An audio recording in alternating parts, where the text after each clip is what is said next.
The power of prayer through Jesus Christ will never let you down.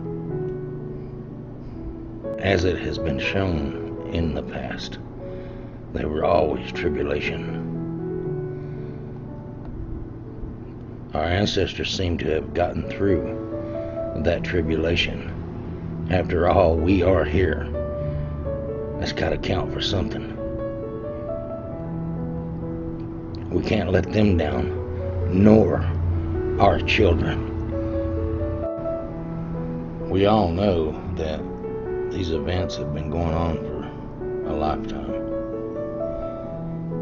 But if we lose our faith, especially now, it's not going to be a good turnout. So I suggest that everybody pray. The ones that believe and the ones that don't believe, maybe you should try it. A famous person one time said, "What do you have to lose?" With the events going on today, I believe this man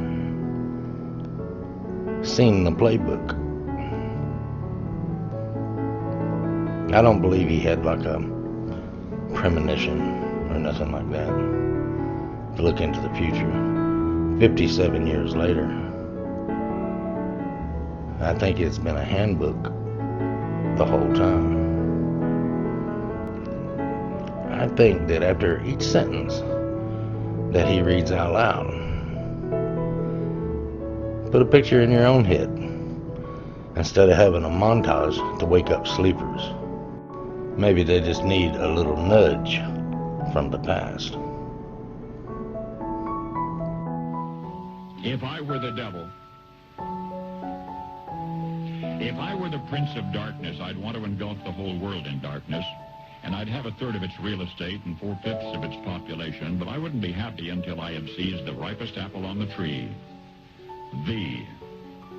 So I'd set about, however necessary, to take over the United States. I'd subvert the churches first. I'd begin with a campaign of whispers.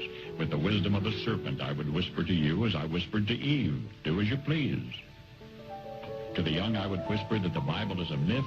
I would convince them that man created God instead of the other way around. I would confide that what's bad is good and what's good is square. And the old I would teach to pray after me, "Our Father, which art in Washington." And then I'd get organized. I'd educate authors in how to make lurid literature exciting so that anything else would appear dull and uninteresting. I'd threaten TV with dirtier movies and vice versa. I'd peddle narcotics to whom I could. I'd sell alcohol to ladies and gentlemen of distinction. I'd tranquilize the rest with pills.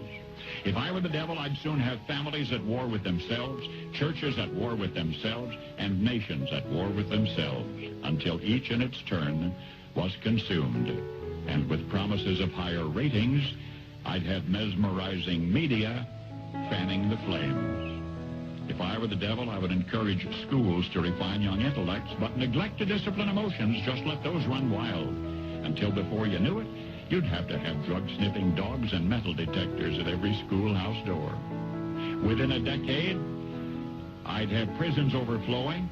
I'd have judges promoting pornography. Soon I could evict God from the courthouse, then from the schoolhouse, and then from the houses of Congress. And in his own churches, I would substitute psychology for religion and deify science. I would lure priests and pastors into misusing boys and girls and church money.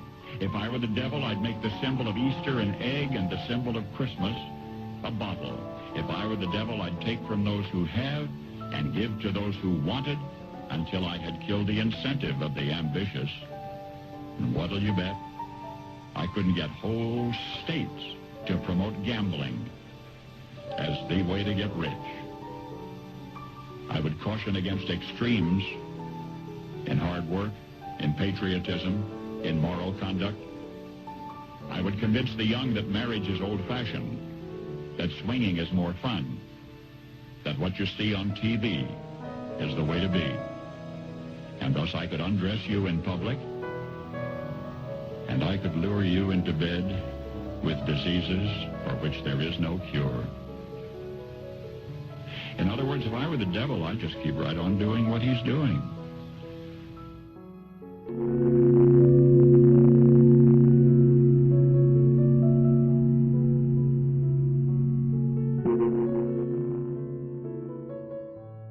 Just remember,